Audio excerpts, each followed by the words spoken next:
What's up? It's time for today's Lunchtime Football Call Review. It's the weekend. Tomorrow, Sunday. We got a full slate of football. So let's get into it. Starting off, we got the Jags versus the Rams. This is going to be an early morning London game. And we all seen the Jags get exposed last week. And to be honest, I think it's going to be the same this week. The Rams defense have been playing really good lately. And so has Matt Stafford in their offense. Puka Nacua is still out, which could affect their offensive play a little bit, but I doubt it. They have Devontae Adams, and I'm willing to bet somebody else on that offense is going to step up. Eagles versus the Vikings. The Eagles are on the road, and I think this one is going to be a good game. As of right now, J.J. McCarthy is listed as questionable, and I've seen reports that he will not play, but he will be suited up. The Vikings are coming off a bye week, so expect them to have some fresh legs on both sides of the ball. The Eagles offense, they've been looking a little disconnected and not in sync the past few weeks. Definitely have the star playmakers to win this matchup. The question is, will the offense produce like the Super Bowl winning champs they are, or will it be another repeat of the 2023 season? Chiefs versus the Raiders. Give me the Chiefs all day. They have home field advantage, and they've kind of been getting picked on a little bit for the start of this season.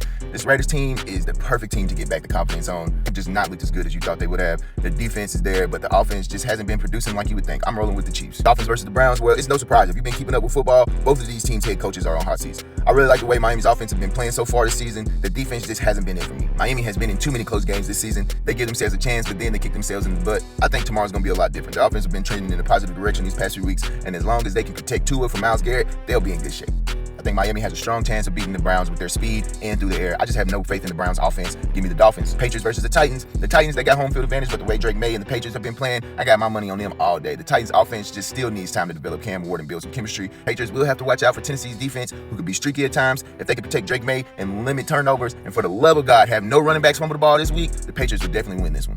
Panthers versus the Jets. This game's really got me confused. They got the Jets favored to win, and based off their performances last week and every other one beforehand, it just doesn't make sense. The Panthers have been playing really good football lately. I feel like Bryce Young is coming along well and getting into his rhythm. The offense is producing. They have a solid running back in Rico Dowdle, and it looks like they're making progress in their receiving corps. Even with them being underdogs, I'm taking the Panthers. Bears versus the Saints. This one's going to be a good one. The Saints haven't won a game on the road yet this season. To do it tomorrow is going to be especially hard because this Bears defense has kind of been on fire. Spencer Rattler's been playing good, but if he wants his first win on the road tomorrow, he's going to have to play a lot better. Now for the 3 o'clock games, starting off, we got the Colts versus the Chargers. Past few weeks, the Chargers have been kind of getting exposed. First it started with the Giants, then it was the Commanders, and last week it was almost the Dolphins. The way the Colts defense have been playing lately too, Justin Herbert and the Chargers offense are going to have to really come with it tomorrow. I expect the Colts to get right back to it this week. Daniel Jones and Jonathan Taylor should be locked in and ready to win this trip to Los Angeles. Giants versus the Broncos. I don't really know what to say about this game, but I do know Scatterboo and Jackson Dart are not going to be as productive as they have been in the last game. I think this is going to be more of a Bo Nix and Cortland Sutton type of game. J.K. Dobbins is probably going to go off as well.